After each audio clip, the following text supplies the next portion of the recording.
Today, we're continuing our ongoing series, Our Future on the Ballot, where we're talking to exciting candidates for office from across the country.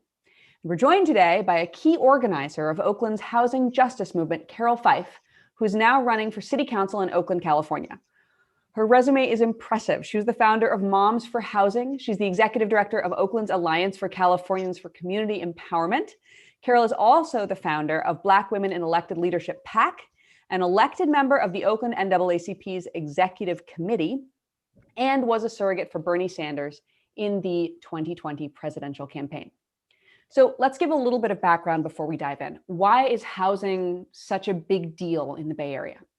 The background of today's conversation is all about this long-standing issue in California's ongoing housing crisis. Even before COVID-19, Oakland has had a severe shortage of affordable housing.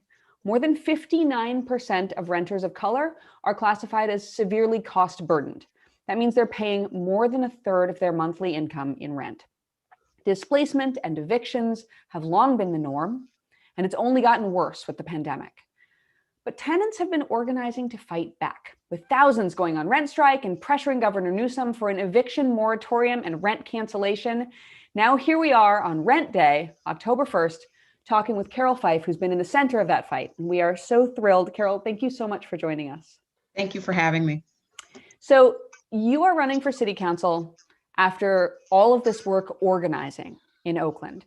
And often you've been organizing to put pressure on the very city council that you are now running for. So What issues with the existing city council most motivated you to run?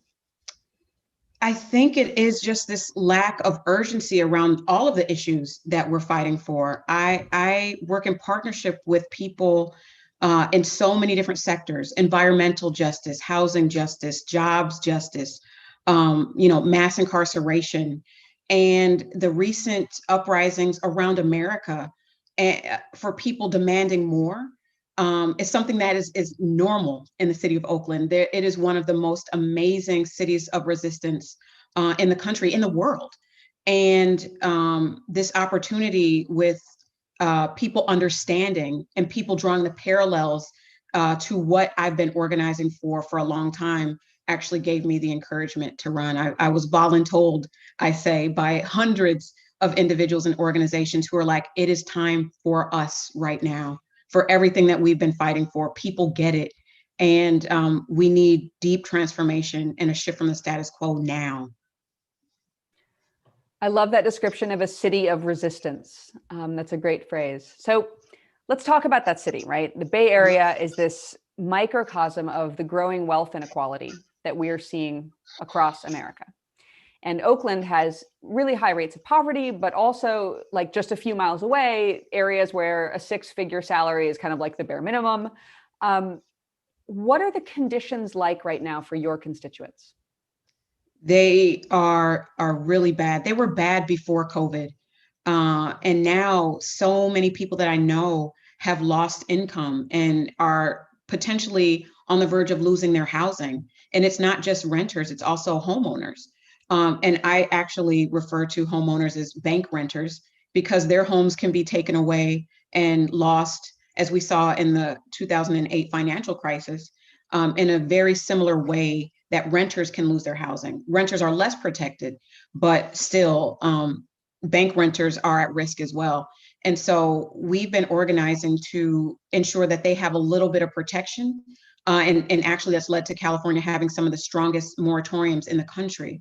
But yet and still, people are wondering how they're going to eat, how they're going to protect themselves if they have to go to work, because a lot of low-income people are still our frontline workers who never were able to telecommute. So there's a lot of anxiety, a lot of fear, but because it's Oakland, there's a lot of energy bubbling up to say, like, no, we will not stand by and be taken advantage of when our big corporations are being bailed out. So you're seeing a lot of rent strikes. You're seeing people refuse to capitulate to landlords who are trying to force them out, even though we have eviction moratoriums. So it's the catalyst for people organizing themselves and wanting to be organized, which is a beautiful thing. Yeah, I want to dive into your background as an organizer because you hear a lot of people running for office talking about abstractions, right? Like hunger in America, not like I know a person who is not eating because she wants to feed her child. Like it's a very different type of relationship that you have to the community as an organizer. So what have you and the leaders you work with in ACCE and Moms for Housing been able to accomplish in that role to concretely change the lives of working people in Oakland, and how did you do it? A lot of pressure. We've been able to get some policy change through just using the process of going to city council, talking to our representatives, but that's always a fight. It's always when there are the oppositional forces that are elected to represent the people, but don't actually do that. They represent corporations and big business. Then, there's always this tension when we try to utilize the democratic process. So for organizers, we say if that doesn't work, then we have to engage with direct action. It's what Congressman Lewis called good trouble. And that is what Moms for Housing did to bring attention to the housing crisis and the fact that the housing wage in Oakland is over $40 an hour. So you just said that sometimes politicians talk about these abstractions. Well, I can say specifically that there was one family that had lived in a house for 50 years, 3 generations of one family that was displaced because of an illegal eviction. So Miss Josephine, her daughter, and her daughter's daughter were evicted because of a loophole in our housing policy that allows landlords to move in if they're going to live in the space. We knew that this was an illegal eviction and the owner wanted to sell the property, but he said, no, I just want to live there. We worked on legislation to close that loophole and we were successful, but not in time to save Josephine's house. So after 50 years of living in the space, she was illegally evicted, and the owner turned around and sold the house for $1.5 million, but made Josephine homeless in the meantime. Those are the things that we're trying to fight. Those are the things that we've begged for our elected officials to address, that they haven't, and that we've had to use pressure to achieve, but we've achieved them in the same way that we were able to use philanthropy and good Samaritans and donors to buy Mom's house from the speculator Wedgwood. And so now it's in the ownership of the Oakland Community Land Trust and permanently affordable forever. So we've had some tangible victories and we need to expand those, but we need the representation that understands the struggles of working class people and is sensitive to those and is working in their capacity as an elected official to represent the people when the market runs amok and is unchecked. So yeah, let's talk about those ties. Your opponent, Lynette Gibson McElhaney, is a 2-term incumbent, has come under fire a little bit for her ties to real estate developers, including receiving donations from the real estate development industry. What do you think are the biggest differences for a voter who's like not familiar with you, not familiar with her? Like, what are the differences in who you are and also in your approach to governing and what this role should look like? Wow. For one, I'm fully transparent. And I often tell people that I'm not necessarily running against the incumbent. I'm running for all of the things that we stand for. When you're running against something, you often meet resistance. But when you're running for something, when you're running with energy, you have the entire universe and all of that conspire to actually create a movement, which is what we're building. And that's the difference. I'm a movement builder. I'm an organizer. I'm from the population of people that I'm seeking to serve. I'm not seeking to serve the 1% or the Police Officers Association. I don't receive donations from them or any development. And if I did, and it snuck in there because we couldn't catch it, I would immediately return it. And I want it to be very clear that I'm not taking money from these folks. I'm taking donations from nurses and teachers, city workers, clerks, firefighters, and the people who actually make this city beautiful, who've been neglected and disregarded and ignored. So that is probably one of the biggest differences, is that I'm more than rhetoric. I don't just talk about what I believe. I do it and I put it in action. I need to duplicate myself because I do take on a lot more than I can actually handle, but that is the beauty of building a movement, because it's not just about me.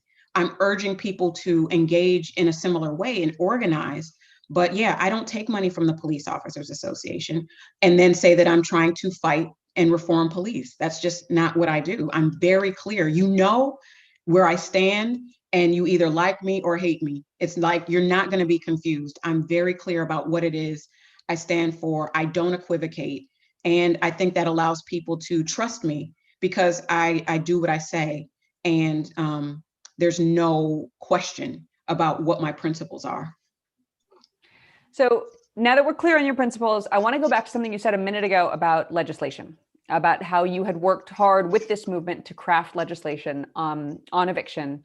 And I want to kind of delve into that because some people have called this legislation a national model and something that could be replicated on a larger level. So for our viewers, what we're talking about here is extending the moratorium on evictions during the pandemic. And in California, you worked to pass this bill, SB 1079, and it was just signed this week. And it's a bill to rein in hedge funds from purchasing foreclosed homes. So this is kind of a two-part question. One, I'd like you to explain why that's a national model, why that's something that could be replicated in a bigger way. And two, how would being on the city council increase your capacity to stop evictions and do more work like this? Yes, the legislation that you're speaking of was drafted and organized by Nancy Skinner. She's one of the senators in California. And it's a great first step in addressing speculation in our communities. And after the last foreclosure crisis, which is what we're trying to avoid after January 31st, is the bundling of foreclosed properties where these large multinational corporations, or just like national corporations who form LLCs, come and bundle properties and buy them by the hundreds. That's what Wedgwood did as a part of the purchase of Mom's House. And so that drives up the cost of housing so that it prices it out of access for the average working person. So a house that maybe would have sold, and please forgive me if you're watching from Michigan or Tennessee, a house that may have sold for $500,000 would then go for $1 million because of the speculative nature of housing and the fact that these organizations can jack up the price. That's what the market will allow, and that's what we're trying to stop, because that's what's holding homes vacant. That's what's putting them out of the prices of the people who work to support our city. And that's part of what's creating this massive homelessness crisis that affects every city, every major urban center in the nation. So it is a great first start and something that we need to look at in other cities to stop the speculative process like that Blackstone engaged in when it purchased all of these homes in 2008, 2010. And it's part of the problem now because the people who used to own homes have become renters. And so if your home is owned by a Blackstone, one of these financial companies, investment companies that purchase these homes, then they can start jacking up your rent, do it every year, every month, and then also, once again, contributes to homelessness because people are priced out of the homes that they are now renting, that they were former homeowners of. I hope that makes sense. Yeah. So just for people who don't totally understand city council power, myself included, I don't mean like these other people over here. I mean, please explain to me how your power to impact problems like you just described increases if you're on the city council. Right now, we have 8 city council members in the city of Oakland. We need 5 progressive votes to support legislation for the largely working class base, although it's shifting in the city of Oakland. 80% of our population are renters. And so between 60 and 80%, it depends on the district that you live in, because there are some high wealth districts and some very low wealth districts. But gentrification is shifting that across the board.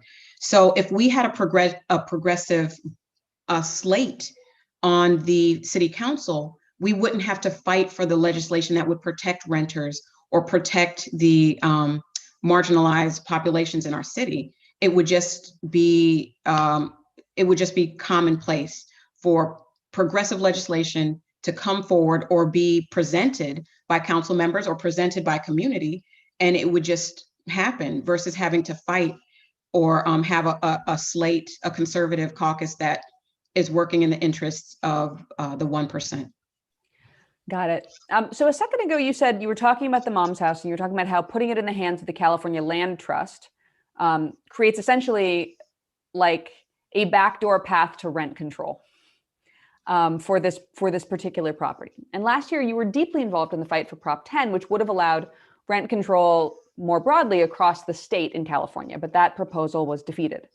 So why do you think that effort failed at that time? And do you think that rent control is possible in California? What's the future? I not only think it's possible, I think it's necessary.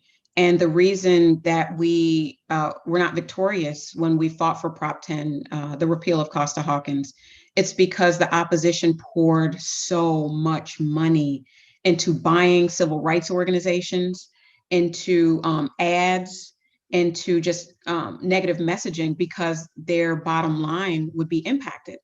So I think if people understood that, first of all, democracy in this country doesn't exist because the majority of people, especially in California, are not homeowners, and the laws are created to protect people with land and wealth. And the sooner that we understand that and can address that, then I think people will understand that we need to protect the folks who do not have that level of privilege. And we also have to do a lot of education around the ability to move class in a generation. I think there are a lot of working people who think, like, if I work hard enough, I'll be able to become a millionaire or wealthy in this country. And that's just statistically not the case. So that's why there's so much money that goes into propaganda and pushing this thing, like, if you work hard, if you're an individualist, if you do all the right things, then you can be lucky in America too. That fallacy is deteriorating. We're seeing that is just not real. And so, yeah, it failed, but it's on the ballot again this year in a modified version. So we'll see what happens. People are getting smarter and wiser to the tactics that these large corporations play and undermining what working people and poor people actually need. Yeah, I think one of the reasons we're having this conversation is because suddenly people are much more invested in local matters, local elections, local legislation. They've realized how much it impacts their daily lives and their daily well-being. So speaking of which, you had mentioned that you'd gotten a lot of support from nurses, from teachers, from, I think you said, clerks, the ordinary, like, working people of Oakland. Yes. So I want to talk about the reopening of schools. So that's caused some conflict between teachers' unions, who are really, really worried about the risks of reopening, and school administrators. And at the same time, we're seeing something similar in the nurses' union, which has announced a strike due to what they say are insufficient protections and staffing to safely manage this pandemic crisis. What can the city council do to keep these workers safe, to support the workers, to make sure they have what they need in order to not spread disease or become infected or put themselves or others at risk? Well, in our case in Oakland, the fight that the nurses are in right now is a fight at the county level. Unlike San Francisco, Oakland has a separate structure for governance at the city and county level. So what city council members can do is support with their position and influence to push for the support of these nurses that are all over Alameda County, and demand that they get the PPE that they need and the proper contract that they need to protect themselves, because they are our first line of response to COVID. It's not abnormal in these systems that the workers are taken for granted. And nursing and medical care is no different than the grocery store workers that are making sure that people have access to be able to purchase food if they're so lucky in these times. And we have to take care of our frontline workers. And that means, as a city council member, using your bully pulpit, using your voice, using your influence, making phone calls, sending emails, going on the picket lines with our nurses to let them know that they're not alone. And as an organizer, I'm not a city council member. I plan on supporting them 110% and organizing other people who are not in that industry to stand up and in solidarity with the people who take care of us. Carroll, thank you so much for that answer, for the thoughtfulness you've clearly put into all of the things we've discussed today. Thank you so much for joining us. And to our audience, thank you for joining us on the briefing. This has been another episode of Our Future on the Ballot. And this episode will be available, in case you're into podcasts, it's going to be available on Apple Podcasts or wherever you listen to podcasts. We will also be going live again in just a few minutes at 2 p.m. Eastern with Representative Rosa DeLauro, Nancy Harvey, and Assemblymember Monique Limon to talk about the Child Care is Essential Act. Please follow Appeal News on Facebook and The Appeal on Twitter for the latest news. I'm Emily Galvin Almanza. Thank you so much.